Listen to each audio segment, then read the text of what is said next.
следите новата епизода на Со Ана на Ти, подкастот кој што зборува не на женски теми, туку на женски начин зборува за работите, за суштината, за она што е значено и она што сите не прави луѓе. Денеска зборуваме со една исклучителна дама пред се, една од нашите најпознати, најуспешни пејачки. Кај нас, а богаме и во регионот. Елена Ристовска ја имаме во Слободен печат прв пат. Прв пат, да. Добре дојде. Вака во живо прв пат, меѓутоа да. во вашиот весник често сум спомнувана или на порталот, значи се читам, така што Тоа секогаш, тоа секогаш. Благодарам за поканата и за убавата најава. Ти благодарам што одвои време и што ќе бидеш дел од овој подкаст и што ќе си поразговараме. Веројатно се надевам на теми кои што досега не си ги зборувал, иако верувам дека е тоа многу мала веројатност бидејќи си гостувала на многу интервјуа. Не, има многу теми што не сум ги разговарала, така што едва чекам. Предизвик ми е секогаш кога е нешто различно и ново, кога не ги зборувам истите теми. Супер. Така што едва чекам да видам што се прашањата. Супер. Ајде вака хронолошки секогаш сакам да почнеме со моментот да откриеме какво дете беше Елена. Кога Елена кај себе прво самата кај себе го препозна она што сака да биде. Нели, ние како деца, јас на пример сакав како дете најпрво да бидам учителка, нели се почнуваме обично со учителка. Сите ги имаме тие фази. Сите ги имаме. Да. Какво дете беше Елена? Дали на какво детство се сеќаваш? Каква Јас бев како дете многу досадна. Стварно? Да. Зошто? Исто како и сега многу зборував. И секогаш беше тоа главно по дома. Елена доста зборуваш, Елена не зборувај толку гласно, ќе го уништиш грлото полека, не зборувај. И добро секако распеана. Екстремно многу сакав да пеам, па дури и во 6 часот наутре. Меѓутоа бев борец за правда, уште од дете, не можев да трпам неправда. Тврдоглава во да кажам сооднос со мојот хороскопски знак бик. Аха, добро. Да, сега не сум толку како тогаш, меѓутоа бев тврдоглава за се и се што. Сега сум тврдоглава само во позитивни цели. За нешто што треба. Да. Се борам за нештата сега, меѓутоа тоа била, нели, детска борба, детска тврдоглавост. И генерално сум била од секогаш да кажам по секоја цена добрина, бидејќи сум така воспитана. Честност, добрина ми била приоритетно нешто да останам добра без разлика на тоа колку некој лошо се однесува со мене. Нели, тоа ми било многу важно. Затоа што многу често знаат луѓето да не променат. Или ситуациите, или искуството да не промени. Меѓутоа во детството, да бидам искрена, фала му на Бога, од тогаш па до сега тие работи не се променети. Никогаш не успеа да ми ги сменат. Одлично, тоа е добро што стоиш до тие работи. Кажи ми, кога веќе спомна, така сум воспитана. Можеш ли да кажеш кој имаше поголемо влијание? Мајка ти или татко ти на тебе? Кој ги даваше оние базичните, најважните совети? Затоа што ретки се моментите, случаите, кога двајцата родители исто подеднакво учествуваат во обично едниот има добриот и лошиот полицаец, нели? Едниот мора да е построг, другиот да има некој баланс. Во однос на строгост, двајцата беа построги, меѓутоа и двајцата во исто време и попустливи, кога ќе видеа дека нели детето плаче или има некако, да кажам, негодување за нешто и слично, меѓутоа во исто време фала му на Бога што беа толку строги, затоа што ме истера на некаков пат и мене и сестра ми да навистина се трудиме се уште тоа да го како да кажам, да го имплементираме во нашите животи, а Бога ми и во воспитувањето на мојата внука, на сестра ми Керката, Делфина. Така што тоа е некако генерацијски се пренесува од една генерација на друга. Меѓутоа, строгоста секогаш малце поголема беше кај мајка ми, можеби заради незиното секојдневно присуство. И мислам присуство мајка ми не работела, секогаш била посветена на нас и не чувала, во одредени периоди работеше, меѓутоа се посвети на нас. Таа беше таа што беше посветена на домот и на децата, а татко ми беше на работата и нормално да донесе финансии за во домот. Меѓутоа, во почетокот, кога бев помала, мајка ми многу повеќе со советите ми влијаше и да бидам наискрена, во многу моменти тие совети ми имаат спасено. Значи, ми имаат спасено од лоши ситуации, од лоши моменти, екстремно лоши зборуваме. Имаше една ситуација која ја паметам, бидејќи мајка ми константно, како и секоја добра мајка, нели, немој тоа, немој ова, внимавај да не некој ти понуди некој лижевче, чоколадце, бомбонче, значи се имаме дома, се можеме да ти купиме, немој никогаш да бидеш нели стрвна ако некој те повика нешто да било што. И имаше за жал таква ситуација, нешто што не сум го зборувала, меѓутоа за среќа добро заврши благодарение на советите на мајка ми. Во еден момент замислете на таа една возраст од второ, трето оделение, четврто, тука тие години беше тој период, да ви текне на се она, како во еден филм, да се одмота буквално се она што ви го зборала мајката секојдневно и да се спасите, да избегате од таква ситуација која била многу непријатна. И потоа за среќа ги фатија тие луѓе кои што веројатно има некоја лоша намера према дете, према мене. Меѓутоа подоцна татко ми некако, како стареевме, повеќе влијае неговите совети за животот, за другарките, за друштвото. Некако беше тој многу ќутлив, значи не зборуваше многу, меѓутоа кога ќе кажеше секој збор алтан беше. И веројатно и не ни зборуваше со нас многу, бидејќи како правник на работа многу веројатно имаше захтевна и енергетски захтевна работа и навистина многу често доаѓаше дома и ќутеше. И јас досаѓав, јас многу му бев досадна. Тато ова вака и онда дека одговори тоа беше значи буквално онака можда неколку минути дека одговори. Меѓутоа исто така најубавите совети подоцна, да речам веќе во постари години ги добив од него. Морам да признам, во ништо скоро не се мешале. Можеле да дадат совет, меѓутоа никогаш не одлучувале за мене. И затоа и можеби сум успешна во оваа работа. Јас освен поддршка од нив никогаш ништо друго не добив. Јас Сама се бореш. Да, меѓутоа поддршката ја добив максимално од моите родители. Мајка ми во првите години, па да кажам првите 7-8 години, сите мои соработници ја знае и ден денеска ја поздравуваат тие старите соработници кои ќе ме видат, бидејќи секаде одеше со мене. Секој интервју, секој настап, па дури и на фризер, секогаш секаде доаѓаш со мене. Секако бев јас. И ти шиеше, нели? Секако тој дел поддршката од тој аспект. Секако меѓутоа јас не бев полнолетна, јас кога потпишав договор со М2 продукција во тоа време, кога победив на М2, тогаш имав 16 години. Татко ми го потпиша договорот за мене, јас не потпишав.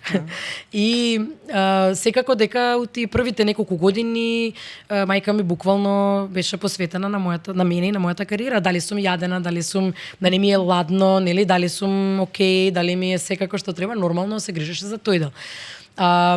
Имам само едно нешто од татко ми што го паметам во тој период кога победив на М2, само вака ми рече: супер се вака сине, алал да ти е се си постигна сама, си победи, многу сме среќни и горди, меѓутоа една работа не смееш да ја заборавиш. Училиштето не смееш да го запоставиш. Ако видиме малку да таму попуштиш, јас го потпишав договорот, јас ќе го раскинам. Не ми е проблем да го раскинам.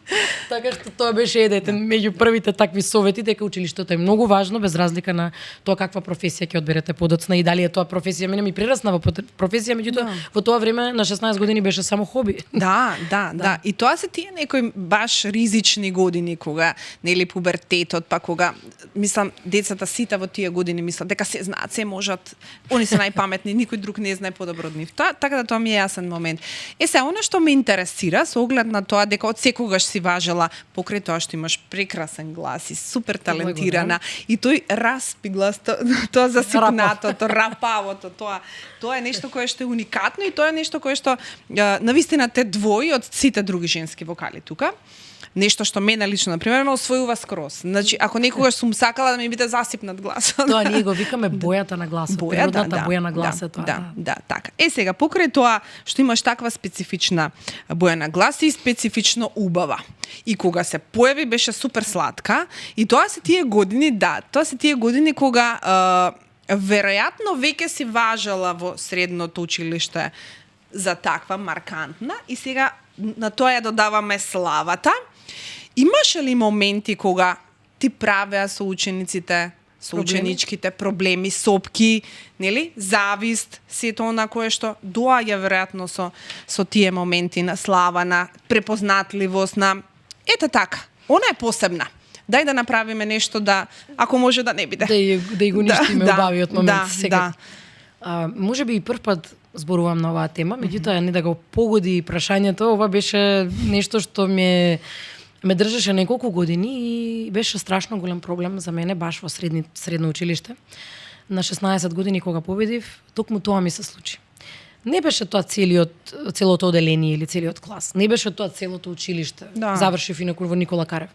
Туку беа само такви неколку индивидуи кои веројатно и тогаш има и желба да пеат, меѓутоа веројатно не беа успешни во тој момент, во таа фаза. Знам дека одеа на хор. Две личности, нормално женски. Секако. Меѓутоа не знам како да објаснам. Кога ќе го поведе некој стадото, овците по него тргнуваа, значи буквално водич беа тие. Ќе излезев да одговарам на табла, нели, како и секој ученик, јас тоа не го гледав како ништо поразлично, си учев најнормално како и сите, секогаш наоѓав време за тоа нормално.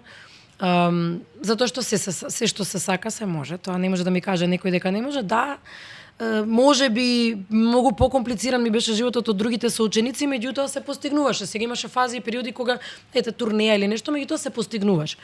Ки искочев на табла да зборувам и ќе почнеа да се смеат. Ха, пеачката. Нема ништо посебно, тоа не е страшно, меѓутоа прави на толку непријатна атмосфера, сите се смеат. Ма тој е суптилен булинг. Да, и тој е најлошиот. Не е ни директен, што не е е директен, така. Да. Тоа беше нешто многу страшно.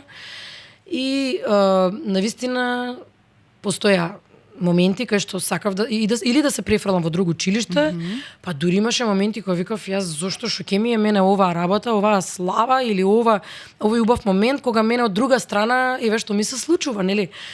И може би еден од најгрдите периоди. Често кога некој ќе каже леле најубавите средношколски денови, викам за кого како? Мене ми беа најубавите средношколски денови. Еве ви кажувам најискрено, мислам, тоа беше најлошиот, најтешкиот период во мојот живот можеби. И како што кажа во пубертет во кој се те допира, пубертет во кој не знаеш да им вратиш на соодветното ниво затоа што не си така воспитан, не извира такво нешто од тебе. Значи ти им враќаш со нервоза, со стрес, знаеш како добро бе, доста бе, не знам, некои да ја гледат нервозата, ако ќе ти ја забележат нервозата уште повеќе напиња. Да. Така што цел клас буквално поведени од, не викам дека беа цел клас лоши, не ме сваѓа погрешно, меѓутоа беа поведени од тие 2-3 особи и тоа беше страшен период. Имаше моменти кои јас нема да ги заборам, тоа ми остана така како еден момент тежок, неубав. Јас си одев како и секој друго дете или како секој друг ученик, си одев со автобус во училиште, што е за мене многу како да кажем на земја. За мене тоа е, како да ви кажам, холандскиот амбасадор оди со велосипед на работа. Ме сваѓате, тоа е за мене многу поубаво нешто отколку да јас уште во средно се воздигнам и мене ме носи шофер или возач до училиште, што беше бесмислено. Меѓутоа јас бев во еден момент принудена што никогаш јас нема да го заборам, пак ќе кажам, во автобус се возиме и еден од клас, едно дете, небитно. Ама звезда се вози во автобус, и цел автобус се врти. Чи луѓево од страна, што сите се вртат и колку и да сакаш да тоа не е возможно да го избегнеш. Значи колку и да сакаш да го избегнеш тој момент на срам, на неубаво. Мислам, замисли зашто коментаров е, дај некаков коментар, не знам каков, не знам, па ајде, ама ова да те допре страшно во тие години.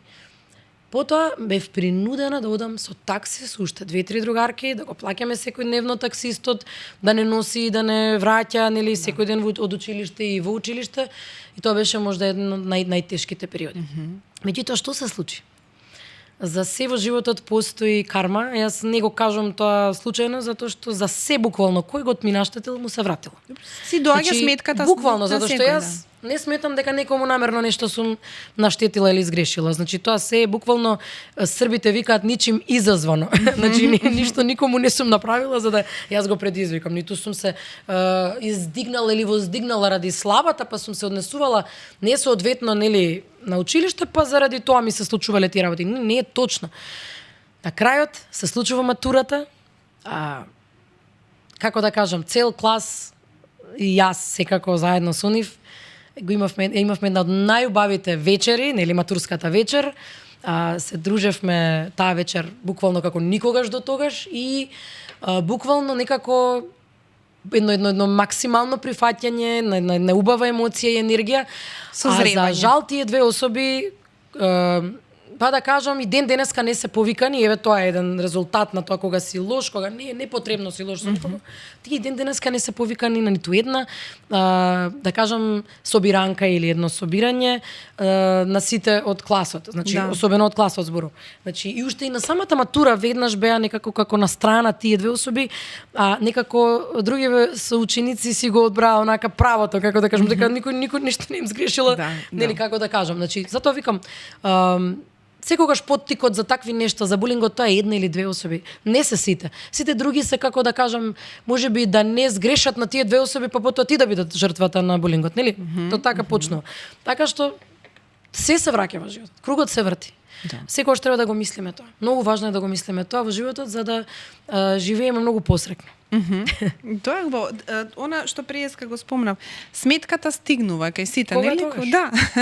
Колку ќе ја платиш и колку ќе биде тоа И доброто скапо кога или го не. правиме. Да, и подсетам. доброто. И доброто и лошото се враќа. Така е, се враќа. Можеби не од истата страна, можеби од друга страна, меѓутоа секогаш се враќа. И тоа е еден многу убав ланец на настани. Да, Ти ќе помогнеш некому, тој на некој друг и на крај повторно ќе бидеш помогнат од некој сосема, нели, во тој ланец, онака во тој круг, тотално неочекувано од некоја особа што можеби прв пат ќе ја видиш.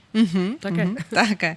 Е сега, веројатно тој период или околу тој период, не знам, година, 2-3, не знам колку напред назад се случуваат и првите љубови. Ја памтиш својата прва љубов? Ох, леле. Тие се тие детски, ама се памтат. Значи, Знаеш ли колку симпатии имав јас во тоа време? Тоа е Јас се нормално. чудам сега од оваа возраст, скоро 40, најде 38 имам. Да.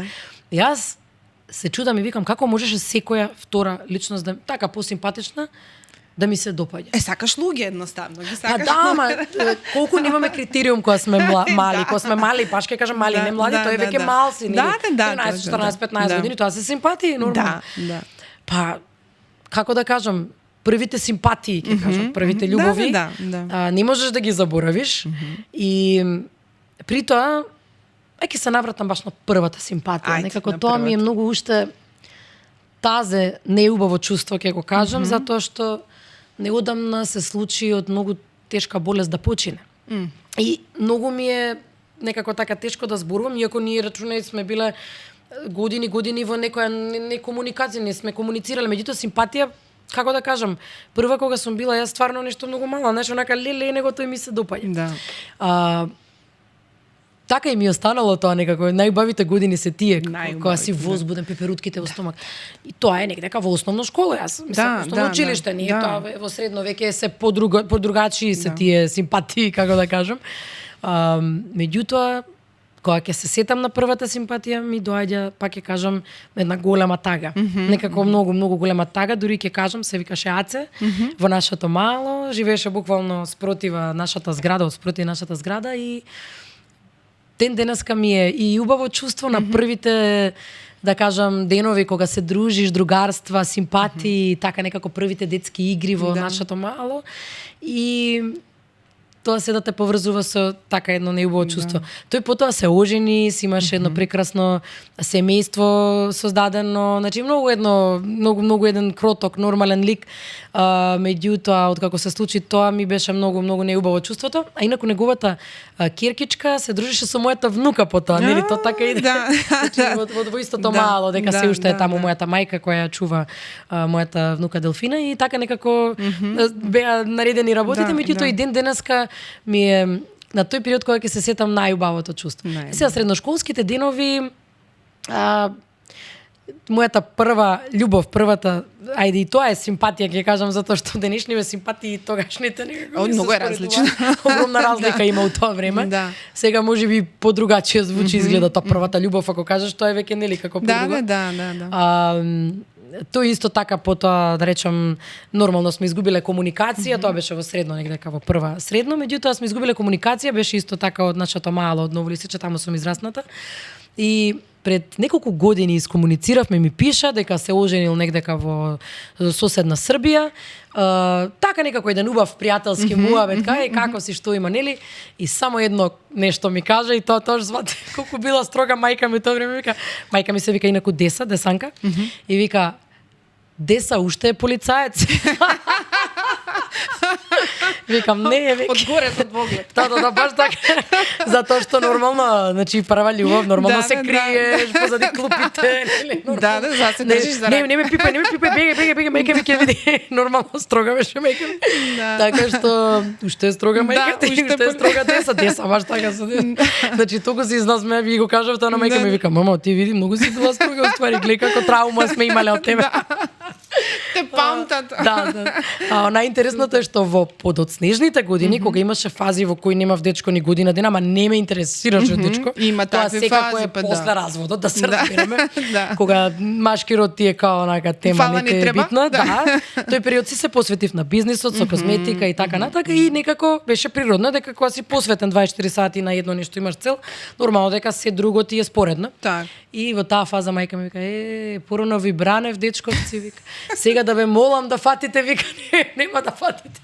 Вика, излези, вика, види, Да. ја отиди на кафе, Да, вика, да. дај шанса. Нормално тоа се тие. Тоа се тие мајка муавети. Па нормално е тоа, веројатно, Секак. и тоа се За сите. најубавите години Да. на воспитување. Да. Денешниве деца не можеш и да сакаш да си им строг, некако сметам дека многу по лоши карактери се, многу по своји, ама се си прават како ќе им текне, некако и затоа многу лоши некакви ситуации гледаме секојдневно. Гледаме на TikTok одвратни предизвици. Мислам, во тоа време, не дај Боже да речеш, мамо, дај бе за предизвик на TikTok да направам нешто. Што? Абе, фати книгата тамо, ајде, доста, ајде, што е тоа глупости.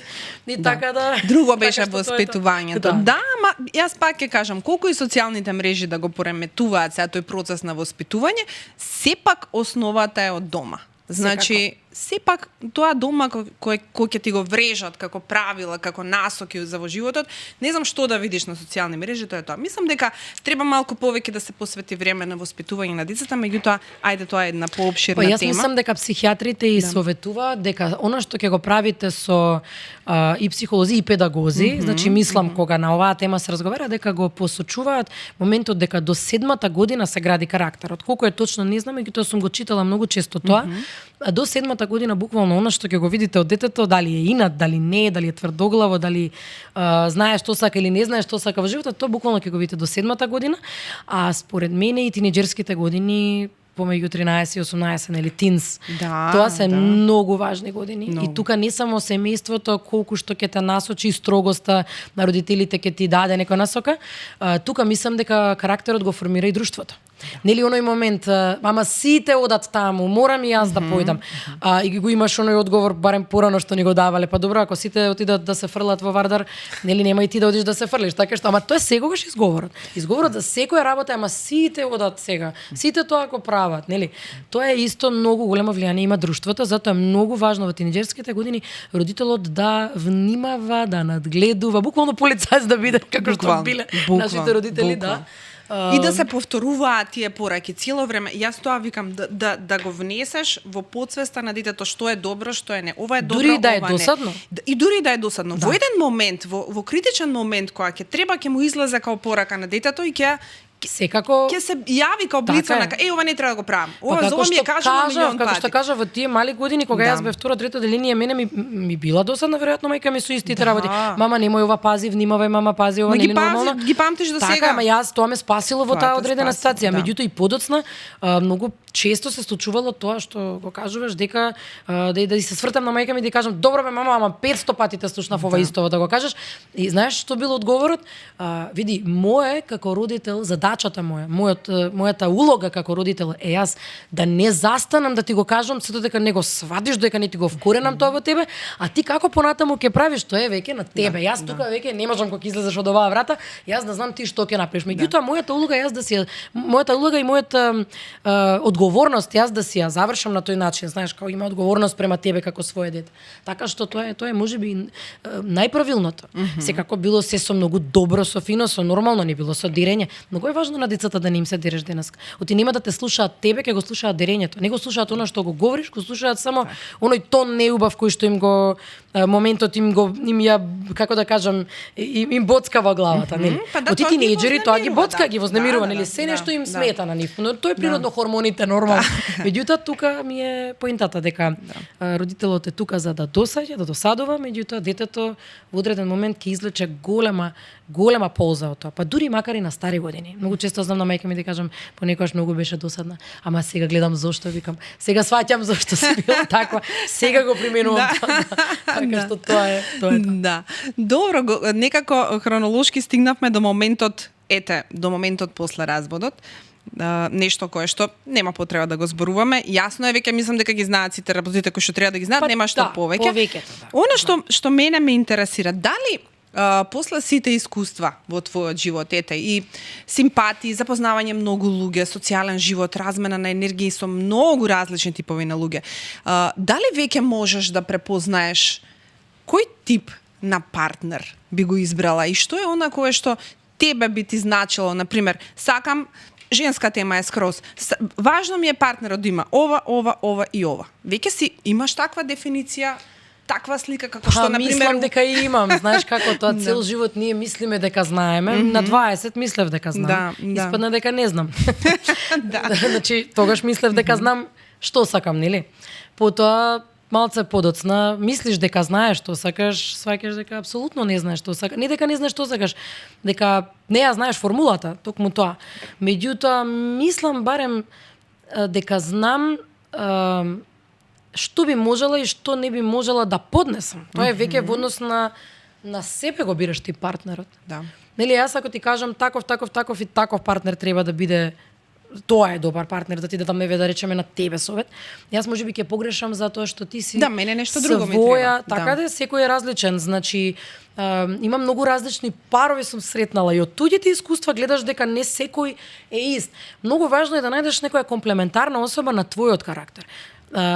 Многу е важно да не е тој муабет спротивностите се привлекуваат, затоа што во еден момент, ако вие немате заедничко време поминато, ако немате заеднички хобија, дали ќе пешачите заедно, дали ќе се качувате на водно заедно, дали ќе гледате филм заедно, вие ако се правите индивидуално посебно, исто како да не сте во некоја врска или во брак. Едноставно мора нешто да ве врзува, вие мора да имате активности заедно. Значи тука ќе се во еден момент ќе се поделите. Мора да имате барем, ако немате исти карактерни црти, што не е возможно, нигде не се родиле двајца исти луѓе, или ако не се наоѓате во тие работи, барем да имате исти вредности. Да имате исти вредности во однос на воспитување на деца, можеби. Што сакате од животот да биде слично? Има луѓе кои сметаат дека, например, се гледаат себе си во една хармонична, фамилиарна, приказна, денот поминат со фамилијата, секако на работа, нормално, и тоа ги задоволува, тоа ги прави срекни и мислат дека така треба да биде крајот на животот. Има луѓе кои смета дека во еден брак треба да секој својата приказна, тој пожурки, таа со другарките, тој со другарите, ама добро да у брак сме, тука сме. Секој, ама види, и тоа е сосем окей. Да, легитимно, ако така се срекни двајцата и се такви луѓе, така, да. Ако се луѓе кои не се свртени кон домот и кои не се тип на луѓе домашари или не знам како ги викаат, баш домашари, да. Таков тип на луѓе, апсолутно е тоа коректно за нив. Да. Ја, например, не можам такво нешто. Да. Цел ден да излезем партнерот, по кафани да мери слично и да едва и да се гледаме. Јас сум многу емотивна. Не, јас сум многу емотивна. Јас ако со партнерот немам барем еден мал дел, макар пола сат од денот, да се не мораме да се гушнеме се. Пази, таа фаза проаѓа на почетокот и природно е тоа да не. Ама да има еден момент на што правеше денес, што има, или па да се слушнеме барем у текот на денот, да не се чуеме неколку сати, например, па да ти е мило да го слушнеш партнерот. Има тотално, да речам, поделени партнери, скроз поделени нешто, као не споделуваат ништо заедно. Јас не можам. Ако мене другар не ми е партнерот, тоа сум го заклучила низ години, дека мора да ми е пред се другар. Ако мене не ми е другар, зашто се вика и брачен другар, многу пати сум го кажала тоа. Кога склопуваш брак, значи викаш се потпишувам, јас го земам за маж или жена, небитно брачниот другар, не викаш брачниот љубовник. Значи пред се треба да ти биде другар. Зошто? Затоа што ти во првите години, во помладите години, се е друго побитно освен разговорот. Некако ајде журките, ајде ва мајке одиме таму, мајке патува, мајке шета, мај се некако топет. Како поминува време, како се станува фамилиарен, да речеме. Ќе направиш дечиња и така натака. Подоцна некако до крајот на животот останува муабетот. Така викаат ухриѓани каршилакот, вика кога немате со партнерот, ништо немате. Значи мора да имате секој ден кога ќе станете да имате муабет и слично. Значи многу важно е да се тука некаде. Исто важна е енергијата. Ако едниот партнер има многу мртва енергија, ќе речеме, другиот е многу темпераментен. Кога тогаш тоа ќе им засмета? Имав таква ситуација во која партнерот буквално станува од Сабајле и вика, па ја шо знам од Сабајле, не зборам многу. И викам, сосема окей, нема везе, окей. Од Сабајле не му се збори поспане. Во ред, пиеме кафе, во ред. Потоа во текот на денот ќе се чуеме шо има, еве, ништо, ти добро, окей. Цел ден на, нели, со работа јас, со работа тој, вечерта ќе се сретнеме, гледаме филм, на пример, нели, нормално, не е битно. Веќе уморене. Веќе сме уморни, во ред, нема везе. Што има, како беше денот, 2 збора, окей, гледаме филмот. И сега трае цел филм, ќутиме.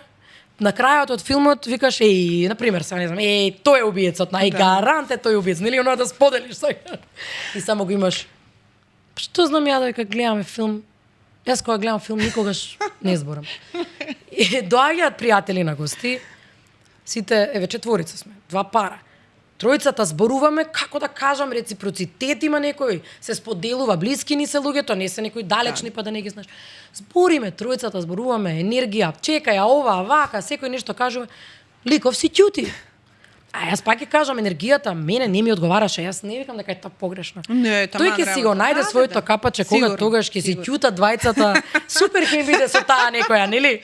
Меѓутоа јас таква енергија, не дека беше тоа погрешно. Во одредени моменти ќе те смири, нели? Ама сега па да ќутиме по цел ден, па сега и тоа што го збориме, разговорот, муабетот ги држи врските, приказните. И јас ако разговарам со партнерот за се буквално, зар ќе имаме недоразбирање, кажи ми. Ако му кажам јас сега одам на кафе со мојот другар тој. И тој знае однапред јас каде одам на кафе. Зар мислиш ќе има простор за љубомора? Не. Или да има нешто нејасно? Да. И секогаш, пази, ако и да е за работа и да не, повика не повели ако сакаш дојди. Нормално. Мислам, во секој момент. Така што, многу важно на тој начин со разговорот се стекнува и довербата и многу битна, можда и најбитна вака на таа една пирамида на работи и карактеристики што човек може да ги издвои, најважното е да е добар човек. Ако ја има душата, ако ја има добрината, се друго е небитно. Небитен е изглед, пошто кога ќе остареме, изгледот е веќе не е истиот, не сме веќе така, да кажам, сме, нели, само сме, како беше, бев млада и убава, сега сум само убава, нели? Меѓутоа да бидеме реални, кога сме млади сме најубави, подоцна не, нормално не сме веќе истите луѓе, се менува човекот, се дебелува, ослабува и така натаму. Меѓутоа, сакам да кажам, изгледот се менува, финансиска состојба не да се менува. Кругот се врти и како. Значи, сакам да кажам, тоа е апсолутно небитно. Секако дека треба да ја биде еднакво амбициозна особа на мене. Затоа реков треба да сме слични. Значи и двајцата да создаваме. Кој колку не е битно. Еднашка тој повеќе, еднашка јас повеќе во одредени периоди. Нели, меѓутоа битно е децата да немаат кров на глава и леп да можат да јадат утре. Тоа е битно, амбицијата, до толку е битна. Се останато, ако заработиме за луксус, одлично, сите сакаме да уживаме во животот, така да шетаме, да патуваме, да си купиме убави работи, нели, шопинг и така натаму. Меѓутоа, тоа е апсолутно релативно. Не е за на долги стази. Да. Нема ќе ти се згади во одреден момент човекот или едноставно ако си од интерес за некого ќе ги снема тие пари што правиме, нели? Да, толку е. Така што па нормално, али затоа велам, најбитна е добрината. Кој е добар човек, кој си има ако порокот му е работата на крајот на краштата. Многу е битно и да нема некои може да е добар човек, ама да има многу пороци, знаеш, и тоа не иде едно со друго. Тогаш е добар за сите, со сите друштва, нели, од едно место на друго, на трето ќе се напие, ќе направи ова, ќе направи она, но и тоа дома, нели, не дај Боже да е коцкар. За дома повторно не е добар за фамилијата, бидејќи само ќе има излез на парите. Колку и да ги заработуваш, повторно ќе одат, секогаш ќе излегуваат. Да. Значи, сум имала разни искуства јас со разни типови на луѓе во животот. Сега зборувам и од туѓите искуства учам, така, фала му на Бог. Познанства општо значи, гледаш општо луѓе, парови околу мене. да, Значи, гледаш ситуации, гледаш и колку тоа не е во пријатели, ред. да. Али добро, сум имала и сопствени искуства. Да, зборувам тоа така. Значи, само едно заклучив, дека пред се мора да е добар човек, а за оваа тема можеме да зборуваме до утре.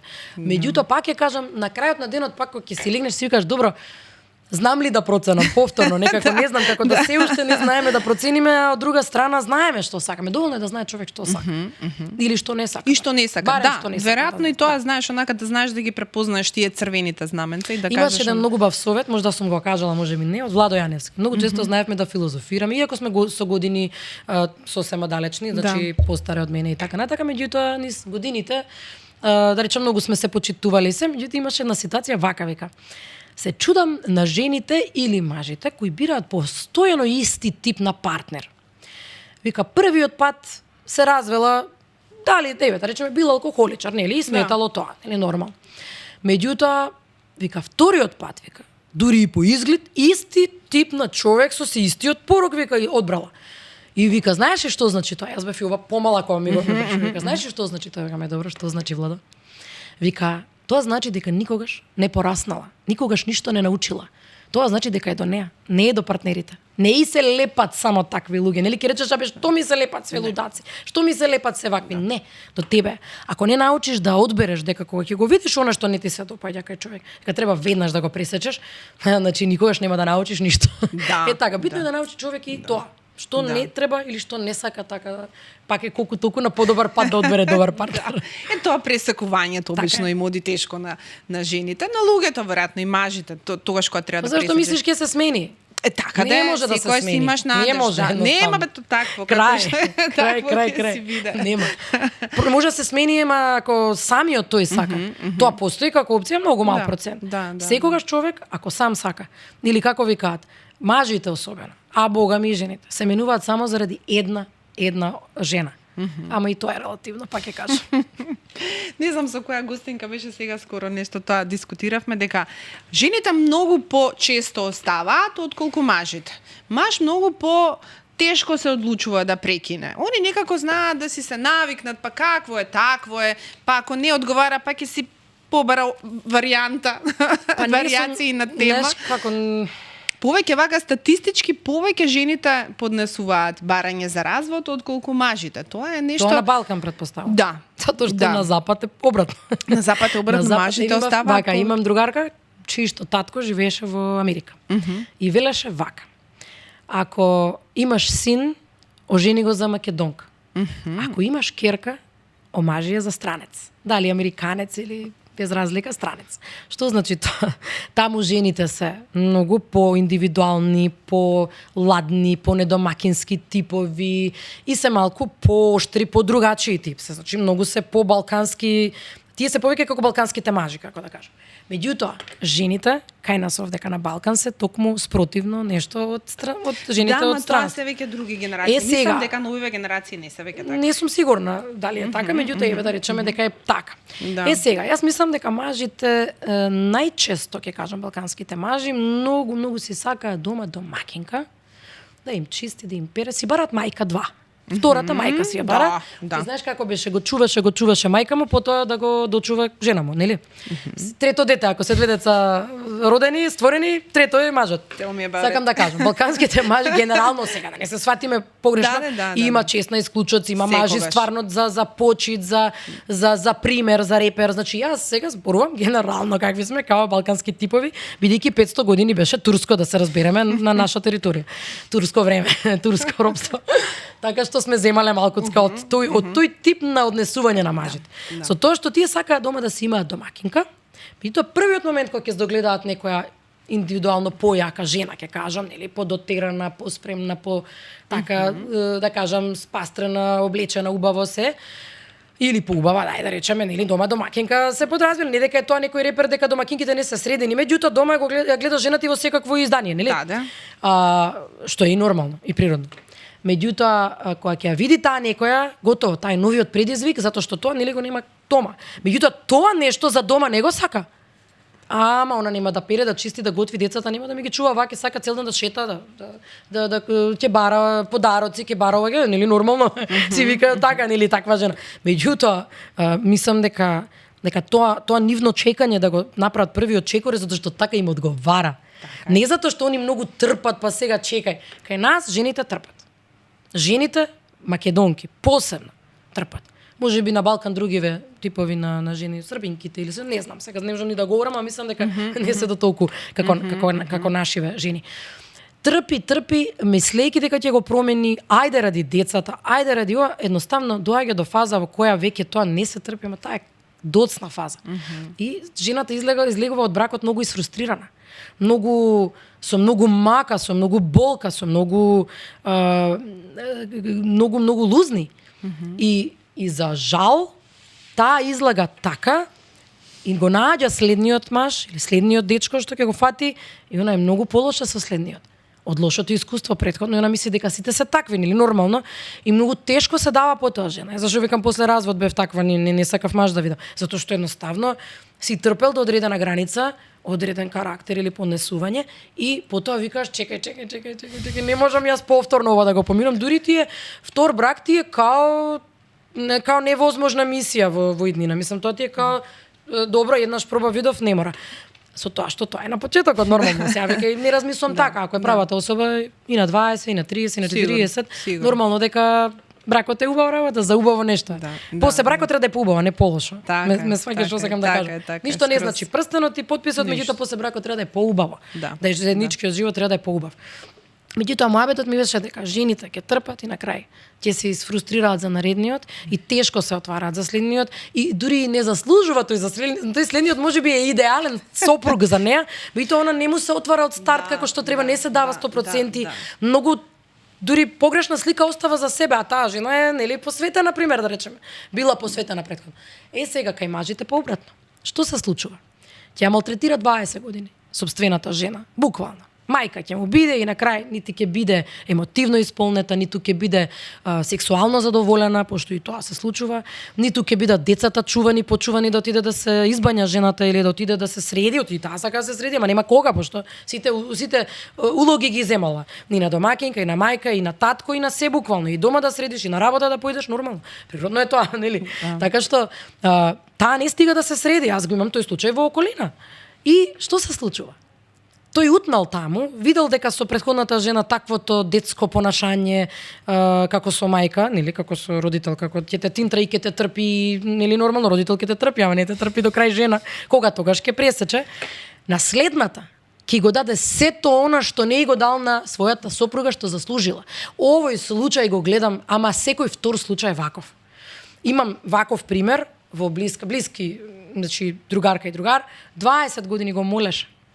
Дај бе да отпатуваме до еден Охрид, бе човече, не барам Малдиви, не барам ништо, еве јас ке платам, буквално му вика девојкама. Значи способна со работа со се. Така една ноншалантност, така понашање. Другарите побитни од жената, она се здебели сирота, го да го сготви, да направи, да биде да се покаже, мислејќи дека така ќе го, знаеш дека така ќе направи од таа врска една успешна приказна или од тој брак се едно, за да дојде момент во кој се разведуваат, затоа што женава веќе не можеше да го трпи тоа однесување, немаа деца, во ред, не е битно. Меѓутоа свати дека се она што она го сака, тој не го дава. Значи вика како морам да го молам тој што ми е маж, вика 20 години, ако вика него не му е задоволство да направи нешто бер за мене, да не мора бе да сготви, ќе се нарача храна, денеска готвењето не е проблем, стварно денеска се има. Ама едноставно се знае што е да се грижиш за партнер, знаеш, пред се да го, што знам, емотивно бе грижи се, тоа е тоа, помини време со својот партнер, не другарите да се побитни од таа дома што ти е, нели. Тој, верувајте ми, за кратко време после разводот, мислам она остане изфрустрирано, не у лоша смисла, него као чекај, леле, да видиме што ќе биде следно, зошто се некако, се си мисли до себе дека е тоа, дека е до неа, што е посема погрешно. Ова е еден совет до сите жени, тоа апсолутно не е до вас. Тоа е до самиот партнер, погрешен партнер е. Значи, ако сте стварно посветени на својот партнер 100% и ако сте таква личност, знаеш, сакаш се да дадеш од себе за да биде некој среќен покрај тебе и видите дека тоа не ви го возвраќаат, не е до вас. Ќе дојде еден ден, еден човек кој вас ќе ви одговара и ќе ви го возврати истото на ист начин што никогаш претходно не ви го возвратиле. Значи не кем да се фрустрираат жените, а денеска се 99% несреќни заради тоа што мислат дека тие негде грешат. Не е точно. Да ја завршам приказната на оваа тема со тоа што тој дечко што го зборувам, не е битно. 20 години во брак, ја прекинува приказната, почнува нова врска, можда и претходно била почната, не знам. Почнува нова врска за многу кратко време, можеби за 6 месеци година се жени, прави дете и така натака и имаме сознание дека се она што не го дал на претходната сопруга, сега на оваа сопруга буквално со задоволство се е дадено. И тука е тој момент кај што мислам е феномен. Не разбирам зошто не го даде тоа, ја сакал, ја знам дека таа особа ја сакал. Знаеш што се вика, ама не го разбирам тој синдром на маживе. Ајде ќе кажам мажи, сега ги делиме ние вака некако логите, меѓутоа тоа може да се случи и со жена. Така Значи е, ова е иста така ситуација е, да не си го апсолутно. цени мажот, Да, се да. правил за да ја задржи приказната, да успе бракот, меѓутоа истото може да се случи и за жена. Тоа е веќе и карактерна особина. Така е, Не така можам е, да кажам сега 100%, ама еве примерите ми се така. Да. Тоа е некое влегување во комфортна зона, каде што него му е окей, така прифатено му е тоа или неа, дека она ништо не прави за него или он ништо не прави за неа и као се навикнуваш така, бидејќи значи она што го зборувавме, мора да пресечеш. Мене ова не ми се допаѓа, мене ова не ми е убаво. Кој да е, дали е Така машка е. или женска страна. Значи кажи го и ако не се поправи, Токму каде тоа е понатаму? тоа. Каде Токму понатаму? тоа е И она што многу ми се допадна, што го потенцираше, никако обвинување на себе си. Не смеа да се обвинуваат и да направи човек грешка. Сите Јас грешиме. ќе признам, сите ние грешиме. Јас исто така многу Да. имам, како да кажам, грешки во мојот живот, како и секоја личност. не, Јас сум како човек не? од крв и од месо. Јас Да. нормално е дека сум сгрешила во животот. Можеби сум направила некој погрешен избор во одреден момент. Меѓутоа тоа што го кажав преска и ќе се надврзам на тоа што ми го кажа Владо, ако ти не научиш од грешката, ти никогаш нема да Ќе созреш. тапкаш во место, Јас разбирам па да. грешка да направиш на твои 19-20 години, кога си млад, кога не знаеш, кога експериментираш, кога гледаш, кога не знаеш, човече, едноставно не знаеш што ти треба тебе, не знаеш од партнер, да речеме што ти треба, не можеш да знаеш ти на 19, на 18 години. Колку и да си созреан за годините. Јас на 16 почнав да работам. Јас бев пресозреана за годините. Меѓутоа, не бев емотивно зрела во партнерските односи затоа што нели нормално ќе утнеш, природно е, не можеш да Нормално, ама не дете. сме човек да се обвинува. Грешките ги прават луѓето кои што се обидуваат да живеат. Ако ти не правиш грешки, не живееш, човече, па нормално е. Да, И тие грешки се допуштени од Бога. Така. Едноставно се допуштени, ти допушта Бог да видиш како не треба. Ти допушта да видиш дека тоа е грешен избор, дека таков човек не е за тебе. Значи, сите сме сгрешиле, меѓутоа, јас сум многу среќна дека потоа што се вика, оние грешки што сум си ги направила во животот, потоа викаат ти на јогурт дуваш. Да. Мислиш дека е врел. Значи, буквално. Да, Значи, да, моите да, да. грешки се трудев да не ги повторам. Пак ќе кажам, Тоа е. фала му на Бог, што постои каењето, што во животот треба човек и да се покае. Секогаш. Значи, никој не е безгрешен. Да. Не сме ни ние јавните личности. И некогаш, знаеш што си мислам, тоа ми е многу интересно, некогаш нешто ќе ми се случи. Тоа викам, зошто јас? Зошто мораше на мене? Некогаш мора Бог да им даде на јавните личности некаков проблем, некакво нешто кое што ќе им биде дали, не зборам сега само за грешките, него нешто ќе им даде, не знам, некаква болест можеби. Да, За искушение некое. Такво е некој искушение. За да во иднина, бидејќи имаме ние големо влијание врз аудиториум, врз многу голема публика, така? Тоа е одговорност. Така е, меѓутоа нас Бог ни дал и друга мисија. Тоа влијание да го пренесеме на околината, да го пренесеме на тие што ни се обожаватели. И да е за добро. И за добро, значи некогаш лошите работи Бог ни ги допушта за добро, а не ни ги допушта затоа што сака да не казни. Бог не казнува. Не Тоа е казнува. многу Така. погрешна работа. Леле, зошто Бог ме казни? Немој никогаш никој да го помислил тоа. Бог е светлина, љубов, убаво. Еве секој монах да го прашате што живее со Бог, што е венчан со Бог, да ви го каже, ова ќе ви го каже. Јас сум разговарала. Значи не може Бог да е лошо. Бог не ти дава тебе лошо. Бог допушта да ти се случи нештото, прво ако немаш доволно верба во него. Ако немаш доволно верба и дека нема да ти се случи лошо, ти ќе му допуштиш, што викаат на оној другиот, не ќе да му го кажам името. Не му го Ќе кажувам. му го допуштиш на Да. него тоа да си го и Да. да слави, да игра, што вика, да се радува дека ти не си успел, дека те фатила депресија, дека не знам што ти се случило и така натака. Мораме да се бориме со тоа дека ништо не ни е случајно дадено. Во животот се ни е допуштено со одредена причина. Да. И за добро е секогаш. И за добро Ако е. е од Бог допуштено, за добро е, Така за е. нешто да научиме од тоа. Не знаев дека волку збор. Ти кажам дека многу зборам, ама добро е, оставам нешто и ти да кажеш. Добро, ме интересира еден момент вака, баш убаво си поприкажавме. Имаш ли некој момент у животот кога ти било многу тешко? Некогаш кога може би си побарала и помош од блиски, од пријатели, кога си мислела дека од ова не можам да излезам. I'm at my lowest, викаат американците. Онака најниското можно чувство кога мислиш дека Не знам дали ќе излезам од ова. И како си поминала ако си имала таков момент? Секако, кој немал. Баш како што кажав, нас јавните личности исто така ни е дадено тоа за да можеме да еве како сега во овој момент што го кажувам, можеби ќе повлијам на нечија судбина. Затоа ни се дадени искушенијата и тие такви моменти и периоди. Како и секоја личност, јас имав многу лош период, на пример после короната, после периодот на ковидот и некако беше последователно веднаш после еден период на многу голема посветеност на работа, 2 години за Ира Козметика, мислам дека дишев. Немав буквално ништо друго, не правев, како што напоменав. И одеднаш ка 24 часа да работите, во 7 часот сабајле да имате состанок со една фабрика, во 10 со друга, па со трет некој соработник, па потоа со технолог, па потоа со печатница, па и така натака. Тоа е многу тежок процес што го поминува. И одеднаш, замислете како, ве затвараат во 4 зида, а вие сте амбициозна личност, нели? Хиперактивна пред се. Хиперактивна, нормално не можам да седам така тома, се окей, имам периоди кога сакам и уживам да се седам и да сум мрзлива цел ден. Меѓутоа не сум тој тип на човек во 90% од времето. И дојде момент, се случува корона, ајде короната како корона ќе ставиш маска, нели некако ајде и функционираш и на состанок и се некако, меѓутоа карантините ме уништија психички многу. Дури просто мислев дека сум многу посилна ментално како особа, како личност. Некако многу болести тој период ми донесе. Некако, не знам, едното го лечиш, се разболува друго, а тој и така е најчесто. Нели, едни лекови лечат едно, друго разболуваат. Меѓутоа, тој период беше нешто многу ниско. За мене баш така како што го опиша, туку ниско да просто знаеш да седиш у 4 зида да гледаш во една точка и да почне да се појавува дури анксиозност. За среќа таа анксиозност после ковидот не многу често ми се случува, не е тоа некој голем проблем, затоа што го надокнадив со работата, нели тоа чувство и тој момент.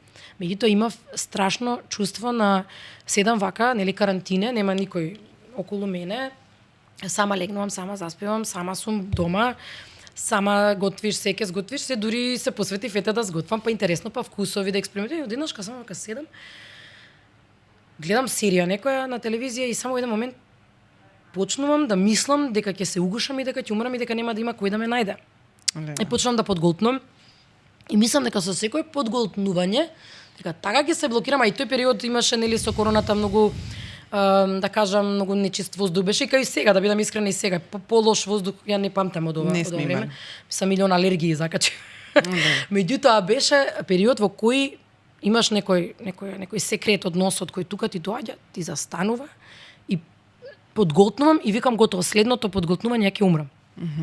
Меѓутоа во одреден момент сваќам дека морам да се изборам со тоа. Нели почнуваш да се тресеш, почнува паника да те фаќа и тогаш ги сватив сите што имаа претходна анксиозност, не ги разбирав претходно. Бидам искрена, многу е тоа чудно како кога некој ти зборува дека него почувствуваш на своја кожа, не можеш да знаеш. И не знам како успевав да си помогнам. Мислам дека беше се психички, пробував да мислам на нешто добро, иако не секому тоа успева. Меѓутоа успевав некако да си помогнам или ќе се јавев на некого тој момент да му кажам, леле вака ми се случува вака и вака, нели? И некако успевав да излезам од таа фаза на многу тешко, многу лошо. Меѓутоа, таа фаза, кога седиш дома во 4 зида и размислуваш, сваќаш дека, ајде да кажам, развод се случил, татко ми починал. Престанав да работам во тоа време со М2. Значи, ниту имам па заштита професионално од, да кажам, од професионалци кои се грижеле до тогаш за тебе. Потоа, мајка ми во еден одреден период ја скрши раката. Јас се грижев скоро 2 месеци, секако и сестра ми и јас, меѓутоа, значи, тоа беше страшно нешто после смртта на татко ми, например, тоа многу ме погоди. И буквално, во тој момент немав партнер. Нели во карантин си, немаш партнер, сам си. На крајот на денот доаѓа момент во кој викаш, чекај, знаеш, која е поентата, која е мојата мисија, што правам јас со животот. Со музиката исто бев ни ваму ни таму, ни да створиш нова песна, ни да не створиш. Па и не се свиреше тогаш, беше. Па и тој период така ретко кој создаваше нова музика, можеби некој создава и сема, па ако треба да идеш во студио маска да стеш, како ги пишеш? Маска некако беше невозможно тоа се. Леле, некако во сите, да речам, сфери во животот, некако бев несрекна и незадоволна и мислам дека со тоа се појави таа анксиозност, таа една блага депресија, ќе кажам, што најмногу ми вделуваше и најмногу ме од сето тоа кога ќе ставам само една, пак и тука една пирамида, на врвот на пирамидата беше здравието. Викав барем да сум здрава доволно да можам ова све да го isprocesирам, да можам да живеам нормално. Значи имав стварно многу големи проблеми. Особено после смртта на татко ми, например, не можам да ги средам цревата и ден денеска. Тоа е последица веќе скоро не се 10 години, ама се 7-8. Да. Ден денеска не можам да го решам тој проблем, тоа ми создаде во тој период нервозни црева, па потоа ми создаде поинаков проблем со цревата, па значи големо влијание има стресот на тој дел кај мене, веројатно осетливоста ми е во тој дел. Да. Ден денеска имам проблем. Многу често знам да бидам буквално од ништо надувана. Потоа, после разводот, односно подарок од мојот развод, наследство ми остана проблеми со тироидата. Ден денеска имам проблеми. Среќа не пијам апчиња, меѓутоа имав голем проблем во тој период. Знаете, тироидата е нешто што е премолчано, нешто што го чуваш тука. Така е. Нешто што не е искажано. Нешто што си го ќутел години, си го молчал. Така е, тоа е. И тие работи некако многу ми се споја, можеби не знам, 13-15 проблеми здравствени кои во моментот изгледаа како планина, тежеа како планина. И тоа беше тој најнизок момент и се надевам дека никогаш повеќе нема да го почувствувам. Со тоа што фала му на Бога го надминав подоцна и ете да кажам излегов посилна како и сите ние се надевам од тој период на корона и тоа беше страшно запирање на нашите животи. Да, беше. И финансиски исто така не спомнав, меѓутоа во тој период бев на најниското ниво. Јас не сум навикната да не заработувам. Јас сум од 16 години активно заработувам. Фала му на Бога, секогаш имам, да кажам, од некоја страна обавезно ќе се појави некое снимање, ќе се појави некој настап, ќе се појави нешто, секогаш имало така, Бог ми давал, како да кажам, снага со тоа, ми давал финансиски, да сум независна, да сум стабилна. Секогаш сум била многу во тој дел цврста. Во одредени моменти повеќе од мојот татко заработував и тоа беше една гордост во фамилијата. Браво, најмалото, најмногу од сите нас прави пари. Значи тоа беше супер. Природно мислам. Меѓутоа, во тој момент и тоа беше на ниво под нулата. Значи при тоа да бидам најискрена, државата апсолутно ништо не заврши со едни смешни еднократни субвенции во тоа време. Вкупно 700 евра, од кои јас не земав ништо. Беше срам да се пријавам, искрена да бидам. Као една од најплатените пејачки во Македонија, нели? Така што таа фаза беше најстрашната во мојот живот и таа фаза се доведов не заради друго. Прво не предвидовме ние корона дека ќе се случи. Туку заради тоа што јас претходно инвестирав многу во козметиката. И дојдов во ниво во кој викам ајде ќе заработам, не е проблем, јас ќе се вложам во козметиката, па да речам се што имав во тој период се вложив. И дојде момент кај што останав ни ваму ни таму, затоа што знаеш дека заработуваш, дека ќе заработиш, знаеш дека па и да бидам искрена и никогаш не застанал интересот за моите настапи. Јас сум таму најака. Јас на емисии можеби не сум најака. Не сум некој фан на емисии, подкасти, да зборувам, да солам памет, што викаат. Јас чисто можам само да си ја отворам душата, да си кажам јас што мислам од дното на мојата душа, емоцијата да ја споделам.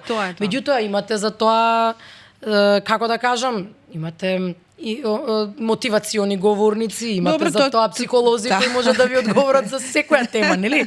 Јас сметам дека мојата најака страна се моите настапи, музиката, и зашто? Затоа што тука е единствено место каде што го имам односот со публиката, каде што имам таа релација, најубавата релација на светот. И ние сме многу привилегирани музичарите што ја имаме публиката како нашата најцврста подлога и јака страна за да можеме да ја тераме својата кариера и живот. Така да тоа е. Си настапувала на многу големи сцени. Сега онака како што го кажуваш, замислувам баш таа енергија кога ќе застанеш на сцена и кога има толку бројна публика пред тебе. Ти менува ли тоа дали те слушаат?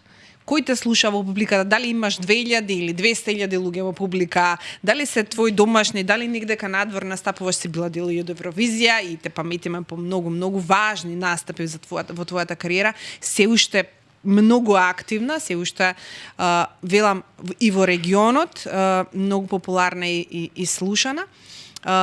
Ти прави ли разлика? тоа Да бидам искрена, најтешко е да се пее пред малку публика. Тоест, најтешко во која смисла? Го гледаш изразот на лицето, дали е задоволен или не е кога пееш, нели? Најмногу трема имам да треба сега пред тројца, еве пред вас двајца сега да треба да запеам, мене ми е многу потешко него да излезам пред 100.000 публика, бидејќи него гледаш изразот на лицето, него излегуваш и само те носи еуфоријата и се даваш себе си максимално. Кога е помала публика е многу потешко прво да ја расположиш. Знаеш, кога е толпа, кога се многу луѓе, тие самите по себе ја креваат атмосферата, нели? Самите тие некако, како да кажам, самото по себе си настанува самата атмосфера. Меѓутоа, кога се помалку луѓе, многу е тешко. А најтешко е кога пееш пред камера само. И треба да глумиш кога нема публика. Сега треба јас да снимам некаков си музички спот, например, е тешко. Зашто ти не можеш да ја донесеш емоцијата како кога ќе искочиш на микрофон да отпееш во живо на концерт. Значи многу е тоа тешко. Или ако треба да се отпее плейбек, јас сум позната по тоа во последниве 15 години дека јас не одам плейбек никогаш. Зошто? Затоа што не сум глумица. Јас сум пејачка. Јас ако треба да глумам дека пеам, значи јас сум глумица. Да отвараш уста, нели? Отвараш. Како ви кажат, на липсинг. Као синхронизираш тоа што си го отпел у студио. Значи, екстремно треба да сум болна. Екстремно да не можам да отпеам 2 тона, нешто да се случи, па јас да не пеам во живо. Меѓутоа, и да е плейбек, ја повторно до згора, или ќе си пеам сама на себе пратечки, или така морам да пополнам едноставно, или ќе се обратам на публика. Не можам едноставно. Сега тоа можеби не е за слушање најперфектно, меѓутоа, кога сум фатена во гласот, ми се пушта гласот, не ми е проблем. Но ако имам некој поголем проблем, како што имам периодов алергии, тешки алергии, кај што имаш целосна блокада на гласниците и слично, многу е тешко да се пее, се случува многу ретко. Меѓутоа, тоа е многу тешко да пееш на плейбек или на вак само пред камери, да нема луѓе, да нема публика, многу е тешко затоа што едноставно нема драж, нема поента, нема задоволство. И едноставно не сме ние глумци. Глумците треба да глумат, да синхронизираат, да гримасите така, нели тоа е тоа, едноставно тоа е тоа, така да тоа ми е можда најнеумилен дел, како да кажам. Да. Добро. Јас не знам колку траеме, ако продолжиме може ќе не заклучат, ќе си отидат дома колегите. Ајде вака за крај да споменеме што е оно што те очекува периодов, нели, настапи, не знам, идни планови. Знам дека е клише муабет, меѓутоа секогаш сакам да особено вакви ангажирани гости, да ги прашам што е на што следува периодов, што е на што ќе можат да го видат и чујат од Елена. Вака, значи, како што само што напоменав, дека имам проблем со гласните жици, меѓутоа не знам дали алергија и слично, се обидувам да го најдам чарето што викаат. Кога би го нашла чарето, ќе се посветам да си ја довршам песната која и одамна ја најавив. Значи причината што неам пуштам таа песна испод се заради тоа што сакам да ја преснимам, да ја направам многу подобра и да ја испромовирам на најдобар начин. Меѓутоа, навистина сум со огромен проблем во гласните жици и сите настапи изминативе, да речам 7-8 месеци, јас знам како ги пеам, со многу мачење и многу апчиња, за отпуштање на грло, за не знам што, значи многу голем проблем имам во периодов и се надевам дека ќе го решам, затоа што сакам да се посветам на снимање на песни, нешто што публиката едва го чека од мене. И тоа е нешто што најбо можам да го ветам дека ќе го видите од мене. Секако дека сакам и спотови и се со тоа што иде заедно со музиката, да се посветам на тоа. Меѓутоа во овој период некако ми се наредија неколку гостувања на концерти на странски изведувачи во Македонија, што со драго срце ги прифаќам бидејќи па сепак е една голема чест да те викне од сите музичари, тебе да те викне некој на концерт да му гостуваш, значи е многу убаво. А сега за наредниот концерт бидејќи не сум најавена, мислам и дека сум изненадување. На крајот од месецов, 2 концерти се со Филхармонија заедно ќе биде тој концерт. И да не го расипам изненадувањето, нема да ви ги најавам. Значи, очекувате на некого ќе па не знам, идете на сите, па ќе видиме. Така да, на сите нека идат, зошто да не. Така што се шегувам нормално. Така што тоа е нешто што во следниот период имам едно гостување во април, еден трибют концерт за Кире Костов и тоа едва чекам да го изведеме, затоа што со многу пејачи ќе имаме така еден осврт на кариерата на еден таков великан, а пред се толку добар човек што еве вака со драго срце спомнувам дека ќе се случи тој концерт, го чекав скоро колку, не знам, година дена минимум. Со тоа што Ана која што е неговата ќерка, скоро 20 години ми ги пее пратечките вокали на сите концерти. го организира заедно со незината мајка, го организираат концертот и едва и чекам да биде, значи на 12 април мислам дека е најавен, но сите овие што ги кажувам се гостувања на туѓи концерти. Додека не направам песни онака нови, во ново руво скроз, значи можеби еден цел албум, искрено не е време за голем концерт. Додека не го направам тоа, сепак треба да биде бар неколку песни носители на тој концерт да бидат. Со тоа што и тоа стои во плановите, меѓутоа не се тие многу блиски планови. Во однос на се останато, повеќе сакам да не најавувам, туку да ги реализирам прво работите, па потоа да ги зборувам, заради тоа што многу важна работа е да не случајно не се реализира нешто, да во секоја смисла да го, како викаат, скокни па кажи оп, значи подобро е да се оствари тоа, да се случи, па потоа да го коментираме во некој нареден. Да, мислам дека доволно ќе биде на твоите фанови да знаат дека подготвуваш нова музика, тоа е тоа кое што со нетрпение секогаш го чекаат, така што фалеше скроз, значи како лик и како глас и како харизма и како енергија и требаш на оваа сцена. Уште долго. Ти благодарам многу. Се надевам дека тоа е ставот на многумина и нормално дека јас за тоа постојам. Мене музиката не ми е хоби, музиката ме одржува 22 години веќе. Музиката е и пред се моја љубов и сум многу среќна што можам она што ми е љубов и страст да можам и да го работам и од тоа да заработувам и да живеам.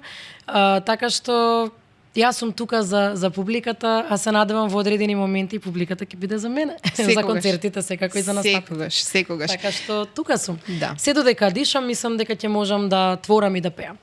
Така што еве едно ветување сега да сум жива и здрава нормално. Да, тоа е најважно. Тоа е најбитно. Фала ти многу што одвои време и што беше гостинка во нашиот подкаст. Многу успех понатаму. Прво да си жива и здрава, после секи си биде. Секи биде добро. Благодарам. Јас многу уживав. Има многу прашања што не ги дискутиравме, меѓутоа за тоа оставаме за некој нареден подкаст или наредна емисија, така што сигурно. Да оставиме нешто и за понатаму. Да. Ти благодарам уште еднаш. Се гледаме наредна прилика. Вас како и секогаш ви благодарам за вниманието. Следното издание го гледате во 20 часот секој петок на YouTube каналот на Слободна ТВ.